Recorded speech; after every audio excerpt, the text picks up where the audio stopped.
Hello guys, आप सबका हमारे यूट्यूब चैनल पर स्वागत है। आइए आज हम नेक्स्ट टॉपिक की तरफ बढ़ते हैं। जैन धर्म के बारे में पढ़ते हैं। कल बौद्ध धर्म के बारे में कंप्लीटली पढ़ लिया था, आज सुनते हैं जैन धर्म के बारे में। तो ये अंडरस्टूड ही है कि जैन धर्म के जो भी संस्थापक थे सबको पता है कि ऋषभदेव थे। उसके बाद में क्या है कि यहाँ पर क्या है कि 24 पूरे जैन धर्म के जितने भी संस्थापक हैं, टोटल कितने थे? 24 संस्थापक थे। लेकिन क्या है कि उनमें से कुछ प्रमुख थे जिनका योगदान बहुत ज्यादा रहा है, जिससे क्वेश्चन एग्जाम में आते हैं। हम उनके बारे में पढ़ेंगे। बाकी आपको 24 जो भी नाम होंगे वो आपको बता दिए जाएंगे। तो आइए देखते हैं कि क्या क्या चीजें इनकी खास बात थी और क्या क्या इनके इंपॉर्टेंस पॉइंट जो है एग्जाम के लिए महत्वपूर्ण है। तो सबसे पहले क्या है कि जैन धर्म के संस्थापक कौन थे, इसको देखते हैं।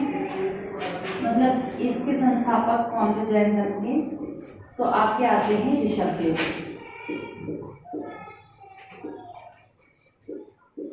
ऋषभदेव संस्थापक थे। और दूसरी बात क्या है कि यहाँ पर क्या हुआ कि एक चीज समझने वाली होती है कि जैन इनका अर्थ क्या होता है। जैन जो होते हैं, जैन होते हैं, इनका अर्थ क्या होता है? जो संस्थापक हुए, जो कहा जाए कि 24 इसके पूरे 24 जो है इनके जैन धर्म के अनुयायी हुए और उनमें से 3 प्रमुख हैं।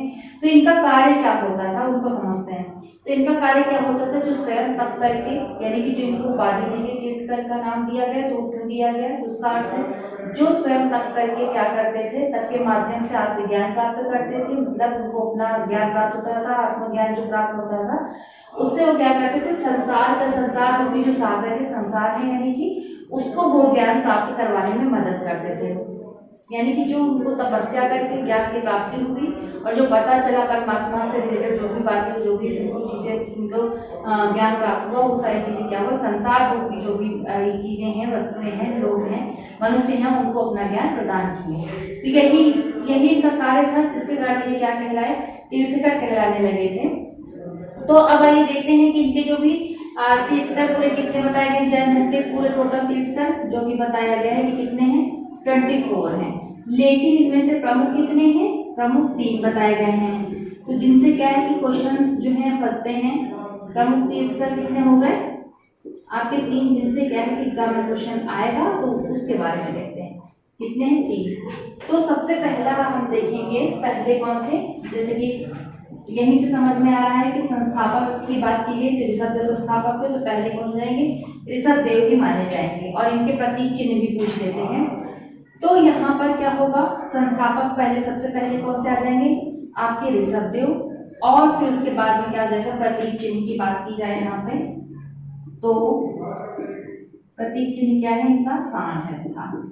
उसके बाद में द्वितीय 23वें थे। 23वें से भी रिलेटेड क्वेश्चन आते हैं तो उन्हीं को हम पढ़ते हुए चलेंगे। 23वें आपके कौन से हुए? 23वें आपके हो गए पारसनाथ। और इनका क्या था प्रतीक चिन्ह? सांप का फन था, सांप का फन। उसके बाद में आपके आते हैं पहले 23वें, उसके बाद लास्ट आते हैं 24वें। 24वें तीर्थकर कौन थे जो क्वेश्चन में पूछा जाएगा। 24वें आपके क्या कहलाएंगे? आप लोग तो खुद ही पढ़ते आए हैं, कुछ पता होगा। तो आपके महावीर स्वामी जी थे, महावीर स्वामी। और इनका प्रतीक चिन्ह क्या माना गया है? शेर। तो इनके जो 3 अनुयायी रहे हैं प्रमुख रूप से, क्वेश्चन देखिए यहीं से पूछते हैं। प्रतीक चिन्ह पूछ लेंगे और पहले पूछ लेंगे, पहले कौन से थे? तो आपके ऋषभदेव हो जाएंगे। 23वें पूछ लेंगे तो आपके पारसनाथ हो जाएंगे। सांप का फन का चिन्ह 24वें पूछ लेंगे तो महावीर स्वामी जी हैं। अब आते हैं कि जैन धर्म के जो भी ये रहे हैं, जो भी 23वें रहे हैं, 24 रहे हैं अनुयायी, तो इनके बारे में थोड़ा इनके जीवन से रिलेटेड क्वेश्चंस आ जाते हैं कि इन्होंने क्या क्या ज्ञान प्रदान किए हैं, तो उनके बारे में देखते हैं। तो जैन धर्म के जो 23वें तीर्थकर पारसनाथ थे, तो इन्होंने क्या किया था? झारखंड के समवेत शिखर पर ज्ञान की प्राप्ति की थी। जैसे इनके बारे में पूछ लिया जाए कि कहाँ पर पारसनाथ ने ज्ञान की प्राप्ति की है, तो झारखंड के, इन्होंने क्या किया है? झारखंड के समवेत शिखर पर, समवेत शिखर पर ज्ञान की प्राप्ति की।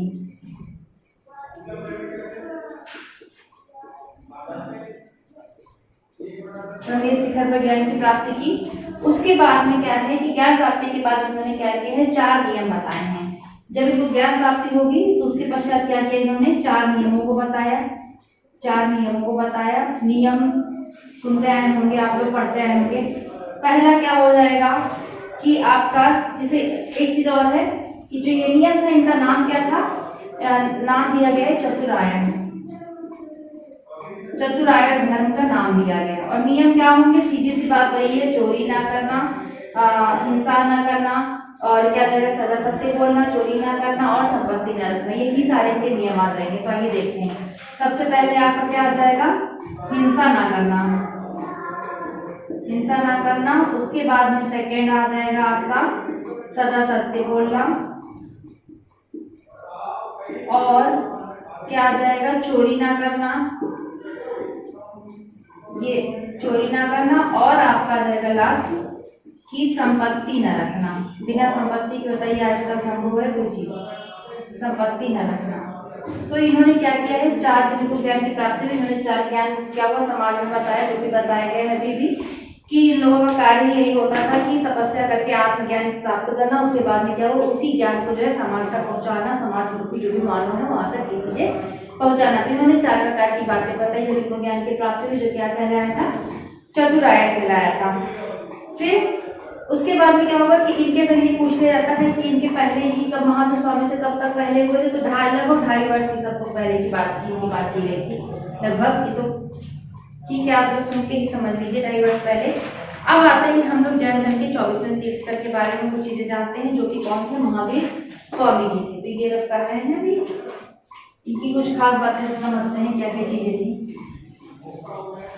क्वेश्चन यहीं से आपका बनेगा कि पारसनाथ ने कितने बताए थे, नियम बताए थे जो भी थे आपकी चतुरायन को, उसमें क्या क्या चीजें रखी हैं, तो एक ऑप्शन बदल देंगे, उन्हीं में से आपको चूज करना होगा, यहीं से क्वेश्चन बन जाएंगे। तो महावीर स्वामी की बात करें तो 24वें और अंतिम तीर्थंकर माने गए हैं, और इन्होंने क्या किया था कि इनको जो है वास्तविक रूप से जो है जैन धर्म का संस्थापक माना गया है। यहाँ पे दोनों संस्थापक को मान लिया गया, लेकिन वास्तविक रूप से क्या हुआ कि प्रचार प्रसार इनके माध्यम से अधिक हुआ है, वास्तविकता रूप से इनको कहा गया है। फिर इनके थोड़ा सा सामाजिक जीवन, आध्यात्मिक जीवन, इसके बारे में क्वेश्चन जैसे पूछ लेता है कभी कभी, तो उसको जान लेते हैं कि महावीर स्वामी का जन्म कब हुआ है, 540 ईसा पूर्व में हुआ है। तो इनका जो है जन्म हुआ है 540 ईसा पूर्व में। और दूसरी बात क्या है, ये पिता, पुत्र और पुत्री के पति, इनसे क्वेश्चन आ जाता है, क्योंकि इनकी जो पुत्री थी प्रियदर्शनी, उनके पति जमाली थे, और जमाली कौन थे, महावीर स्वामी के पहले शिष्य थे। तो इस तरह से क्वेश्चन आ जाता है कि महावीर स्वामी का पहला शिष्य कौन था, तो सबसे सर्वप्रथम शिष्य उनका दामाद बुद्धि था, जमाली था। तो इनके पिता का नाम क्या था, सिद्धार्थ था, पत्नी का नाम यशोदा था, माता का नाम त्रिशला था, और पुत्री प्रियदर्शनी थी, दामाद इनका जमाली था, और भाई कौन था, नदीवर्धन थे। तो ये सारी चीजें जो है पता हो गई है कि कौन कौन क्या क्या नाम थे, इसे लिखने की जरूरत नहीं है। फिर आइए देखते हैं कि महावीर स्वामी जी जो थे वो कहाँ के थे, तो वो कुंडग्राम के, महावीर स्वामी जी कुंडग्राम के वैशाली में जन्मे थे, वहां के रहने वाले थे, वैशाली के। और इनके पिता कौन थे, इनके पिता का नाम बताया गया है कि इनके पिता सिद्धार्थ थे, जो कि कहाँ थे, कुंडग्राम के, जो भी कुंडग्राम के क्या थे, यहाँ पर ज्ञात्रिक वंश के राजा थे, कुंडग्राम के ज्ञात्रिक वंश के राजा थे।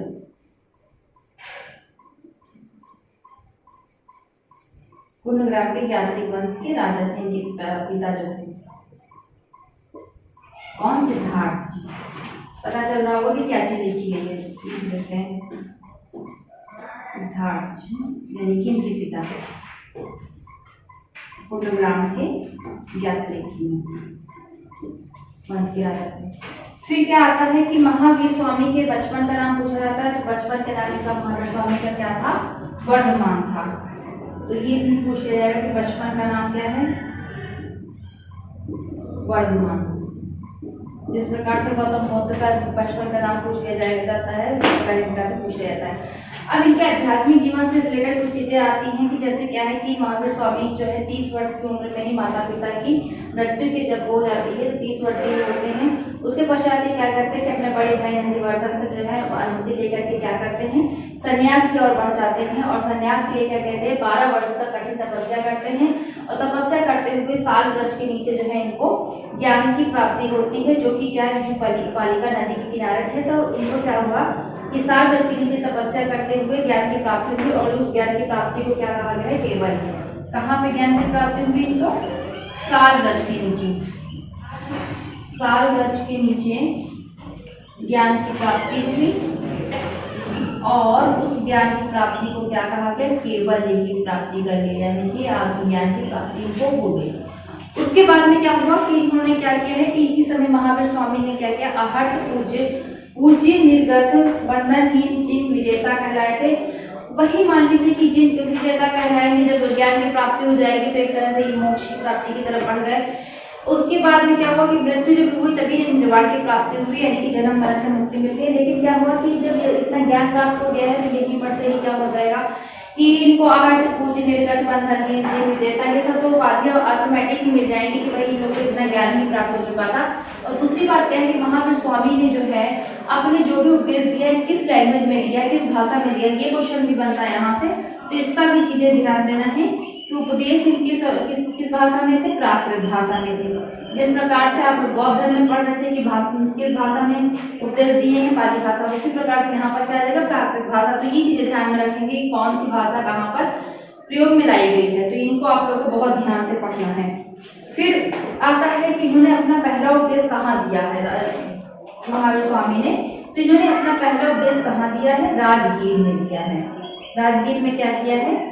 पहला उपदेश दिया है अपना, पहला उपदेश दिया है। आइए अब ऊपर में देखते हैं थोड़ा सा कि पहला उपदेश कहाँ दिया है? इन्होंने राजगीर में दिया है। उसके बाद में क्या हुआ कि अंतिम उपदेश कहाँ पे दिया है? देखिए पहला यहाँ पे लिख दिया है, इसी के आगे अंतिम कर लेते हैं। तो अंतिम इनका आता है, अंतिम उपदेश इनका अगर पूछा जाता है तो पावापुरी में दिया गया है। पावापुरी में जो है अंतिम उपदेश दिया गया है।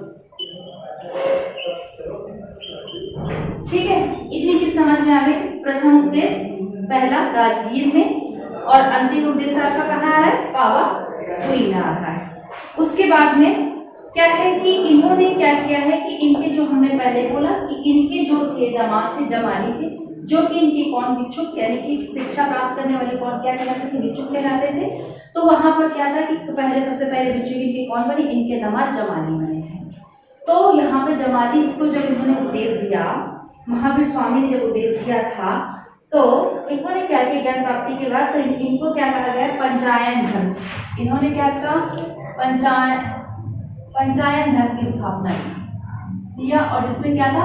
5 उपदेश दिए। तो 5 उपदेश इनके जो भी इन्होंने उपदेश दिए थे, 4 पारसनाथ ने, उन्हीं में से इनका भी हो गया। बस 2 चीजें जुड़ गई, एक ब्रह्मचर्य जुड़ गया था, और एक इनका आता है कि 4 थे ही, सॉरी, एक ब्रह्मचर्य जुड़ गया। उन्होंने क्या कहा? हिंसा न करना। पारसनाथ ने कहा हिंसा न करना, सदा सत्य बोलना, चोरी न करना, संपत्ति न रखना, और साथ में इनके में क्या जुड़ गया? एक जुड़ गया, क्या हो गया? ब्रह्मचर्य हो गया। तो एक यहाँ पे जो आपको पहले था, यानी कि पहला वाला जो था सदा सत्य बोलना वाला, सत्य बोलना, चोरी ना करना, वो सब चीजें हैं, आप लोग तो समझ रहे होंगे, बता चुके हैं। उसके बाद में संपत्ति ना रखना और हिंसा ना करना,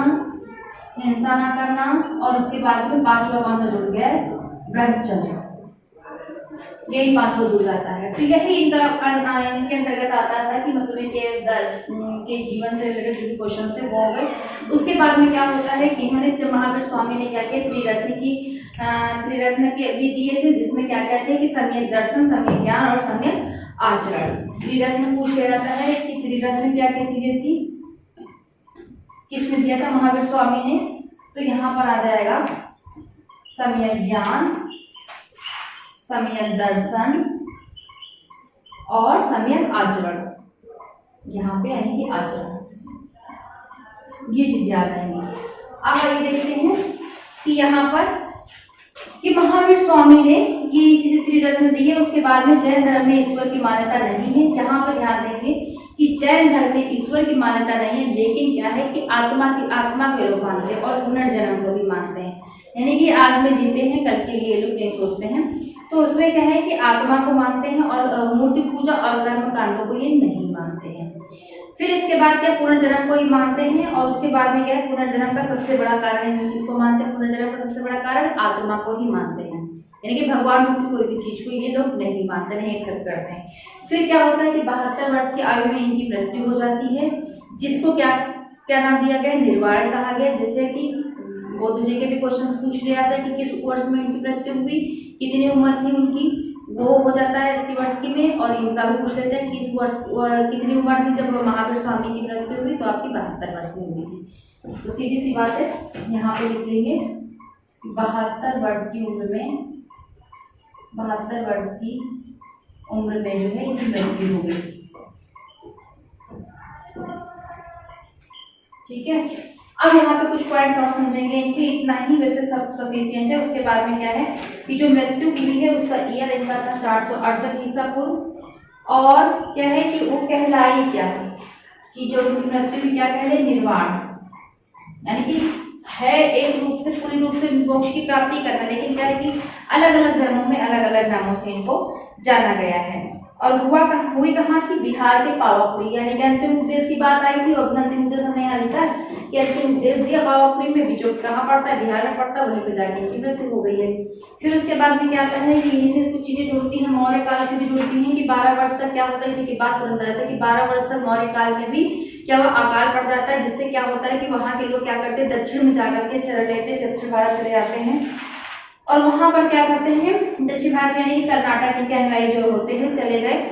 उसके बाद में चंद्रगुप्त मौर्य भी वापस आए थे यहाँ पर, जो क्या किया कि कर्नाटक के श्रवणबेलगोला में क्या किया संलेखना विधि के द्वारा अपने प्राण त्याग दिए थे। संलेखना विधि क्या होती है इसको समझेंगे, यानी कि जब मनुष्यों को पता चल जाता है कि हमारी मृत्यु होने वाली है, तो उसके बाद में क्या किया कि जब उनको अंडरस्टूड हो गया कि हमारी कुछ दिनों के बाद मृत्यु जाएगी, तो उन्हें सबसे पहले संलेखना विधि का धारण कर लिया, यानी कि खाना पीना सब कुछ छोड़ दिया था खाने के लिए, और उसके बाद में जो है वो खुद ही पहले ही समाधि धारण कर लिया। यही इसमें विधि आती है।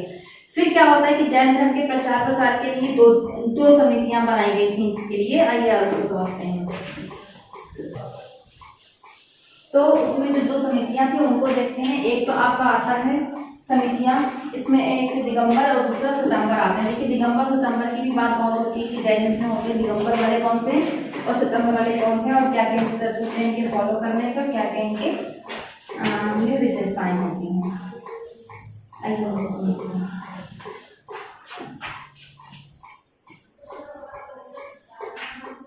ये चीज देखते हैं। तो दो समितियां थी जैन धर्म की, कितनी थी, दो थी। सबसे पहली संगत की बात करेंगे तो 300 ईसा पूर्व में थी, जो क्या थी पाटलिपुत्र की थी स्थूलभद्र में, और स्थूलभद्र की तो द्वितीय कौन थी 6वीं शताब्दी 512 ईसा पूर्व में वल्लभी गुजरात में, जो किसकी थी क्षमा श्रवण की थी। अब आइए यहाँ के कुछ जैन धर्म के क्या थे, जैन धर्म के जो प्रमुख यहाँ के वो थे संस्थापक के राजा थे, उनके बारे में देखते हैं। जब जैन धर्म आया था उस टाइम के भारत में कौन कौन से राजा थे और क्या क्या चीजें थी उनको देखते हैं। तो उदयगिरि वहाँ के राजा थे, वंद राजा चंद्रगुप्त मौर्य हो जाते हैं, कोई कलिंग नरेश खगेल राजपूत राजा अमोघवर्ष चंदेल शासक, ये सब वहाँ के प्रमुख राजा होते हैं आपके इसके जैनिज्म के। उसके बाद में आते हैं कि समझते हैं कि जो भी दो संगतियां बताई गई हैं उनसे रिलेटेड जो भी चीजें हुई हैं, जो अंतर है दोनों संगतियों में उसको समझते हैं। तो यहाँ पर क्या है कि प्रमुख अनुयायी की बात करते हैं कि इनके जैन के प्रमुख अनुयायी कौन है, जिनका बहुत ज्यादा जो बोलबाला है प्रमुख अनुयायियों का, उनके बारे में देखते हैं। तो आपके प्रथम अनुयायी पहले अनुयायी हो जाएंगे, दो ही अनुयायी इसमें भी थे, दो ही थे। कौन कौन से हैं आपके, स्थूलभद्र और आप क्या रहते हैं भद्रबाहु। भद्रबाहु यहाँ पर क्या होता है, जो श्वेत वस्त्र धारण किए वाले होते हैं वो क्या कहलाते हैं स्थूलभद्र, और जो क्या कहते हैं निवस्त्र रहते हैं उनको क्या कहते हैं भद्रबाहु, निवस्त्र वाले रहते हैं। अब यहाँ पर क्या है, यानी कि इसको श्वेतांबर भी कहते हैं और इसको दिगंबर भी कहते हैं। एक चीज और लिखेंगे इसको, ये क्या कहेंगे श्वेतांबर, यानी कि श्वेतांबर क्या है श्वेत वस्त्र धारण किए हुए, और इनको क्या कहेंगे दिगंबर। बस अब समझते हैं कि श्वेतांबर और दिगंबर में अंतर क्या है। तो ये क्या होते हैं, वस्त्र धारण किए होते सफेद वस्त्र, और ये क्या होते हैं, निवस्त्र होते हैं। और इसमें क्या है कि स्त्रियों को भी निर्वाण प्राप्ति की बात की गई है, और इसमें जो है स्त्रियों की निर्वाण प्राप्ति की बात नहीं की गई है। इन लोगों के हिसाब से महावीर स्वामी जो है विवाहित थे, और इन लोगों के हिसाब से महावीर स्वामी का विवाह नहीं हुआ था। और ये क्या मानते हैं, ये 19वें तीर्थंकर को मल्ली को मानते हैं, यानी स्त्री को मानते हैं, और ये क्या करते हैं, पुरुष को मानते हैं। मल्लीनाथ पुरुष थे, ये सोचते हैं कि मल्लीनाथ स्त्री थे, और ये क्या कहते हैं, मल्लीनाथ पुरुष थे। उसके बाद में क्या है कि इनके अनुसार जो बता चुके हैं कि महिलाओं को मोक्ष हो गया, ये सब चीजें हो जाती हैं। प्रारंभ में इससे हुआ था, उसके बाद में जो है इसे भद्रभाव ने प्रारंभ किया था। ये सब तो ऐसे ही पता है कि जैन धर्म के कुछ साहित्य हैं जो कि क्या है कि 12 अंग हैं और 12 उपांग हैं और 10 प्राकीर्ण हैं। तो ये सारी चीजें आपके क्वेश्चन में नहीं आती। जो क्वेश्चन जहां से पूछा जाता है वो हम बता रहे हैं कि प्रमुख जैन धर्म के मंदिर पूछ लिए जाते हैं आपके क्वेश्चन में एग्जाम में, वो उसकी बात करते हैं। ये चीज पूछ ली जाएगी कि कौन कितने पार्ट्स में इनको डिवाइड किया गया था। तो हम क्वेश्चनों की तरफ बढ़ते हैं, प्रश्न की तरफ। ये सबसे पहले क्या है कि देखिए, मौर्य काल में क्या था कि मथुरा, जो मौर्य काल था, मथुरा जैन धर्म में का प्रमुख केंद्र था, और वहां पर क्या था कि मथुरा कला का संबंध जैन धर्म से है। तो यहाँ पे कर देंगे मौर्य काल पे क्या था, मौर्य काल में जैन धर्म। देखिए मौर्य काल के बारे में अभी बताया भी है बीच में कि 12 वर्ष के लिए मौर्य काल के जो थे वो थे क्या थे कि अकाल में चले गए, जिसके कारण वो दक्षिण भारत में गए थे। तो वही चीज यहाँ पर है कि मौर्य काल में जैन धर्म क्या था, बहुत ही चरमोत्कर्ष पे था। और क्या था, यहाँ पे लिख लेंगे चरमोत्कर्ष पे था। और उसके बाद में क्या चीजें आ जाएंगी, और क्या आ जाएगा यहाँ पर कि ये मौर्य काल आपका जैन धर्म के समय में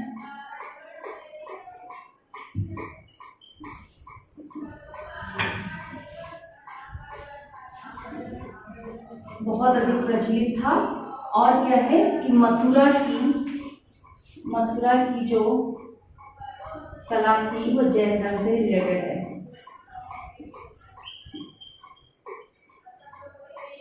से संबंधित है।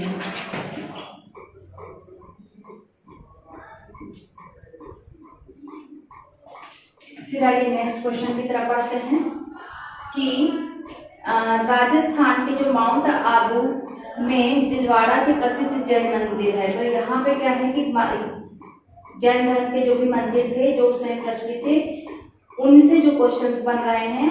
तो यहाँ पर एक क्वेश्चन उसमें से ये भी आता है कि राजस्थान में के माउंट आबू में दिलवाड़ा का जो प्रसिद्ध मंदिर है वो किसमें है, यानी क्या लिखेंगे, राजस्थान के कहाँ, माउंट आबू में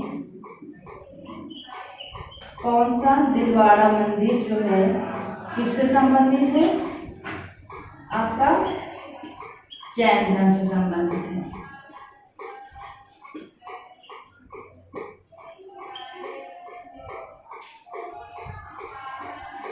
फिर आइए एक दो क्वेश्चन और देख लेते हैं इसमें कि खजुराहो का जो मंदिर है, मध्य प्रदेश में चंदेल शासकों ने जो खजुराहो का मंदिर बनवाया था वो क्या था, जैन मंदिरों का निर्माण करवाया था। खजुराहो में चंदेल शासकों ने मध्य प्रदेश में चंदेल शासकों ने खजुराहो में जैन मंदिर का निर्माण करवाया है। ये भी है कि एमपी में जो खजुराहो का मंदिर है किससे संबंधित है, जैन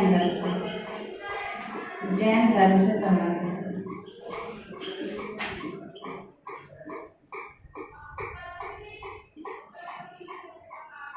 ठीक है, एक दो क्वेश्चन और कि कर्नाटक के चामंड शासकों ने जो श्रवण बेलगोला भी बताए हैं, उसका जो भी था विशाल बाहुबली की मूर्ति जो थी गोमेतेश्वर में की मूर्ति है का निर्माण जैनिज्म ने ही करवाया था। तो महान क्या है, गोमेतेश्वर जो मूर्ति थी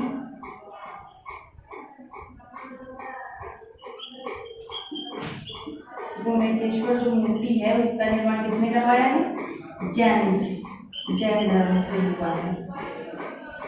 ठीक है, तो इतने जो इस मंदिर से रिलेटेड थे वो क्वेश्चन हो चुके हैं। बाकी जो भी बताए गए हैं उनमें से जो पढ़ाया है पॉइंट्स बताए गए हैं वही पॉइंट्स से आपके क्वेश्चन आएंगे। इसके अलावा आपकी 24 तीर्थंकर टोटल जो बताए गए हैं सीक्वेंस में जो होंगे वो आपको बता दिए जाएंगे, लेकिन क्वेश्चन आपके ये जो 3 प्रमुख है पहले 23वें और 24वें उन्हीं से पूछा जाएगा। ठीक है, यहीं पे हम समाप्त करते हैं। अगला चैप्टर हम अगली वीडियो में पढ़ाएंगे। आज के लिए इतने काफी। Thank you.